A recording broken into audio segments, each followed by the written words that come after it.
자, 오자서와 오왕에 대해서 보겠습니다. 자, 요 위에 뭐가 있었죠? 진나라가 있었죠? 그 다음에 오나라가 얘가 있었죠? 초나라가 얘가 있었죠? 진나라에서 진나라하고 초나라하고 싸움이 많았죠? 그런데 이 초나라를 견제하기 위해서 오나라를 이용합니다. 그래서 진나라에서 오나라한테 누굴 파견하냐면, 신공, 무신을 파견해요.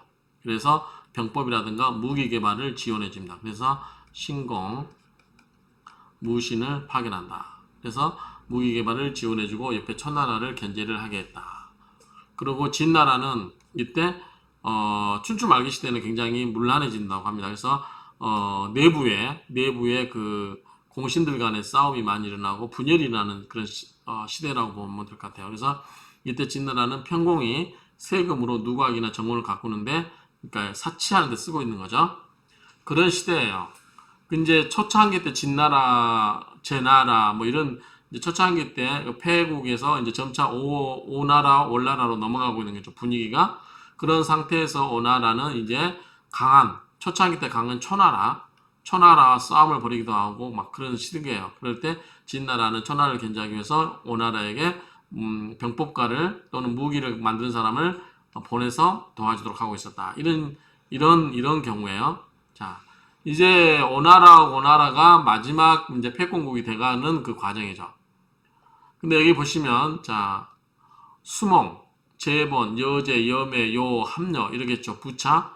요거는 7세대죠. 그 다음에 올라간 구천은 윤상, 구천 이렇게 나오죠. 자, 이렇게 보시면, 수몽에게는 4명의 아들이 있었어요. 4명의 아들. 자, 재본, 여제, 여매, 개찰 이렇게 있었어요. 근데 개찰이 똑똑했대요. 그래서 개찰한테 바로 왕위를 주고 싶어요. 그런데 개찰이 죽어라고 안 받습니다. 도망을 가버려요. 그러니까 얘가 자기 순서가 아니어서 그렇구나라고 해서 그냥 수몽이 순서대로 장자한테 줍니다. 제본에게 있는데 제본이 죽으면서 자기 아들 광에게 주지 않습니다. 동생 여제에게 줍니다. 여제는 자기 동생 여매에게 줍니다. 여매도 죽으면서 이제 개찰한테 주죠. 개찰이 안 받아요. 죽어라고. 그래서 어떻게 하냐. 그래서 여매 아들인 요임금으로 올라옵니다. 그러면 광 입장에서는 자기가 장자 아니에요. 장자의 장자. 그런데 개찰이 안 받으면 자기한테 와야 되는데 요한테 가니까 어떻게 됐어요? 당연히 싫겠죠. 그래서 요임금을 자기가 죽이고 자기가 왕이 되겠다라고 하는 야망을 갖게 됩니다.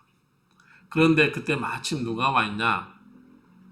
그때 마침 누가 있냐면 초나라의 오자서가 망명에 와 있어요. 아까 이 앞에서 그 승을 데리고 와서 태자의 아들 승을 데리고 와서 이 관상가에서 이 요에게 소개받았다가 결국은 광을 알게 된 거죠. 그래서 결국은 광을 돕습니다. 그래서 광의 빈객으로 광을 도운다. 참을권 하는 거예요.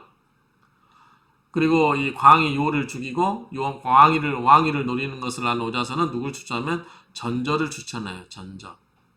전저를 추천하니까 요 광이 전저를 빈객으로 대우합니다. 근데 전저가 나중에 이제 나옵니다. 전저가 요를 죽이는데 아주 역할을 크게 해요. 자, 요왕이 이제 이럴 때 여가 오나라가 있죠. 여가 초나라가 있어요. 여기는 자, 요 왕이죠. 자, 요 왕이 초나라 평왕이 죽자 어떻게 하냐면 초나라를 공격하려고 해요. 그럴 때 동생 누구냐면 개여와 소경 또는 초경이라고도 이야기해요. 초경으로도 나온 책이 있더라고요. 개여와 초경으로 하여금 군사를 거느리고 가서 초나라를 첨이라는 지역을 포위토록 했어요.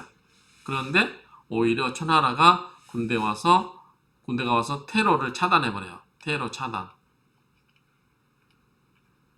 그러니까 여왕 입장에서 참 난감하죠. 자기 동생을 보냈는데 테러가 차단됐으니까 난감하죠. 그런 상태에서 이제 뭐냐면 이때 이제 군대를 파견하기 위해서 정벌하러 가니까 연회를 베풀어야 될 거 아니에요. 연회를 베풉니다. 그때 누가 베푸냐면 이 요임금을 누가 광이 초대를 해서 연회를 베풉니다. 전쟁터에 내보내니까 동생들을요. 그래서 이 요임금이 뭘 좋아하냐면 생선 요리를 좋아했대요. 그래서 이 전절하는 사람을 이 오자서가 광에게 또 소개를 해줘요. 그런데 전저가 어디 가서 요리를 배운답니다. 요리를 배워가지고 아주 고기 생선을 잘 구웠대요. 요가 좋아하는. 그래서 이제 초대를 했는데 임금이니까 요도 광을 알 거 아니에요. 그래서 견지를 서로 하고 있는 상태인데 자 어쨌든 초대받았으니까 갔어요. 경비병 쫙 세우겠죠. 근데 광은 그 지하 밀실에다가 무장 군인들을 숨겨놓고 초대를 해서 이제 집 앞에까지 전부 요에 친위대가 지키고 있는 거 아니에요. 요즘 말하면 경비대가. 그런데 이 전저가 이제 중간에 술을 마시다가 광이 술을 거나하게 취한 척하면서 전저에게 요임금에게 드릴 요리를 가지고 오너라 이렇게 내려가서 이야기를 합니다. 그러니까 전저가 올라와서 차마 걸어가진 않고 무릎으로 이렇게 가나봐요. 그래서 무릎을 꿇고 왕에게 접근을 합니다. 그리고 접근해서 이 전저가 물고기 뱃속을 가르는 것처럼 하면서 그 물고기 뱃속에서 칼도 보니까 뭐 좋은 칼이라고 나오던데 어쨌든 그 칼을 꺼내 가지고 왕을 찌릅니다. 그러니까 어떻게 돼? 시대가 창으로 이 전저의 양 어깨를 창으로 내려쳤다고 그래요. 그러니까 막 살점이 떨어져 나오고 피가 쏟겠죠. 그래도 끝까지 뭐죠? 이 칼을 찔러서 뒤에 병풍까지 칼이 그러니까 관통을 시킨 거죠. 그러니까 어찌 되겠어요? 이 전저도 죽고 왕도 요도 죽습니다. 그러니까 그때 광은 지하실에 매복시켜놨던 군사를 매복시켜놨던 군사를 내보내서 왕의 무리를 소탕하고 본인이 왕위에 오릅니다. 그게 뭐냐면 본인이 왕인 함녀가 돼요. 그래서 함녀가 오왕의 패자가 된다라는 얘기입니다. 그런데 이 요왕에게는 아들이 경기라는 아들이 있었대요. 경기. 참 이름이 독특합니다. 경기. 경사경자에 끓일 기자예요. 경기는 힘이 장사였어요. 그런데 위나라로 도망갔어요. 그러니까 힘이 장사하고 그러다 보니까 광이 불안한 거예요. 항상. 또 이 조카가 언제 와서 자기 아버지 죽인 거를 복수를 할 수도 있고. 그렇죠. 그래서 경기를 살해하고자 오자서는 요리를 추천했어요. 이름도 참 웃기죠. 요리가 생김새가 별품이 없다고 이렇게 기술하고 있어요. 힘도 뭐 그럴 것 같지는 않은데 어쨌든 요리를 추천합니다. 근데 요리는 그 전에 약간 신화적인 요소 보면 이 치구원이라는 사람과 싸움에서 유명하게 됩니다. 치구원이 굉장히 싸움도 잘하고 하는데 이 요리가 치구원을 욕을 보이죠. 가서 뭐 욕을 줍니다. 그래서 찾아오는데 뭐 이제 세 가지 대문도 열어놓고 창문도 열어놓고 치구원이 오니까 칼을 겨누고 하니까 당신은 치졸하다 해주고 이런 식으로 당신을 치구원을 면박을 주죠. 그러니까 치구원이 굉장히 당신은 나보다 뛰어나다고 그냥 물러나는 이야기가 나와요. 어쨌든 이 요리가 훌륭하다. 그래서 이 요리가 이 광한테 그러니까 함녀한테 와서 내가 요의 아들인 경기를 처치하러 가겠어. 이렇게 이야기를 해요. 죽이러 가겠어. 위나라로 도망갔잖아요. 그러니까 생김새가 그다지 장사 같지도 않고 우리 경기가 힘이 엄청 센데 네가 어떻게 죽일래? 라고 합니다. 그러니까 참 전 이해가 안 되는 게 여기서 어떻게 하냐면 요리가 왕한테 내 오른팔을 자르세요. 오른팔을 자르고 그리고 자기 자식과 가족들을 전부 죽이라고 해요. 그러니까 실제로 사람들 보는 앞에서 팔도 잘랐지. 그 다음에 자식들 다 죽였지. 이렇게 하니까 어떻게 하겠어요? 사람들 보는 앞에서 하니까 소문났잖아요. 그래서 결국은 이 소문이 다 퍼져서 이 경기의 여기도 들어가요. 그래서 결국은 요리가 그 오른쪽 팔을 잘린 상태에서 경기한테 가서 나 당신한테 망명하러 왔다. 뭐 이런 식으로. 왜냐면 함녀가 내 가족들을 죽였고 내 팔을 잘랐다.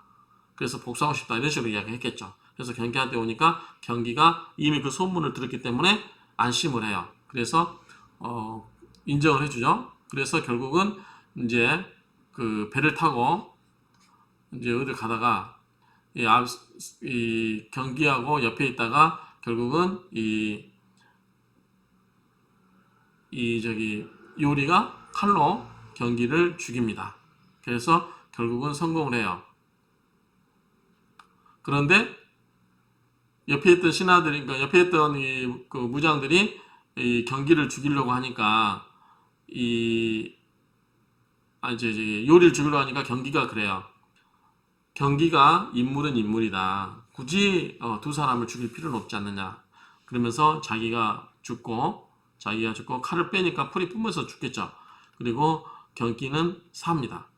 그런데 요리가 살죠. 경기가 죽고. 그런데 요리가 결국은 죽게 되는데 어떻게 죽냐? 후회를 해요. 불인, 불이, 부지. 이거를 이야기를 합니다. 자, 내가 부질없는 일을 하겠다고 해서 내 자식들, 내 부인, 내 와이프를 전부 죽였다. 그리고 그랬으니까 그게 인이 아니다. 내가 무엇 때문에 가족까지 죽여가면서까지 이렇게 해야 될 일이 있었을까? 라고 해서 후회를 합니다. 그게 첫 번째 불인. 자, 불인은 의롭지 못하다는 거잖아요. 어쨌든 요 임금 있고, 요 왕 있고, 함녀가 있고, 요의 아들이 경기잖아요. 이 후대 왕을 위해서 내가 선대 왕의 자식을 죽인 거는 불이다. 올바르지 않다. 의롭지 않다. 이런 이야기를 하는 거죠. 그리고 부지는 현명하지 못했다는 거죠. 이러이러한 것들을 겪어보면 내가 현명하지 못했다. 뭐 이런 약간 그런 뉘앙스로 이야기를 합니다. 그래서 결국은 이렇게 한탄하면서 결국 자기가 스스로 목을 베고 죽습니다. 그래서 좀 안타까웠어요. 왜 이렇게까지 했나? 뭐 어떤 대의가 있었나 하는 생각이 있는데 어쨌든 그래요. 그래서 자기 가족을 죽이면서까지 그럴 만한 가치가 있었나 하는 생각이 들죠. 어쨌든 이 함녀가 왕이 되어서 오자서에게 벼슬을 내리고 함께 국사를 논하면서 오자서가 초나라에서 송나라, 송나라에서 정나라, 진나라, 정나라, 오나라 이 순서로 오면서 결국은 살아서 오나라에서 뿌리를 내리고 오나라의 이 함녀의 책사가 돼가지고 나중에 월나라의 부차죠. 부차와의 그 전쟁을 통해서 여러 가지 그런 역사를 만들어가는 참을 권한다. 보니까 본인이 직접 한 건 아니에요. 근데 전조도 소개시켜줬죠. 그 다음에 요리도 소개시켜줬죠. 그래서 전조를 통해서 요왕을 죽이고 광이 함녀 왕이 되게끔 만들었고 요리를 통해서 이 골칫거리인 경기를 제거를 했죠. 이런 사람들을 소개를 시켜준 거죠. 그래서 오자서가 이 함녀 왕의 책사 역할을 한다. 이렇게 보시면 될 것 같아요. 그래서 이제 그 다음에는 이제 오나라 부차와 올나라의 구천의 그 싸움에 대해서 이야기를 하겠습니다.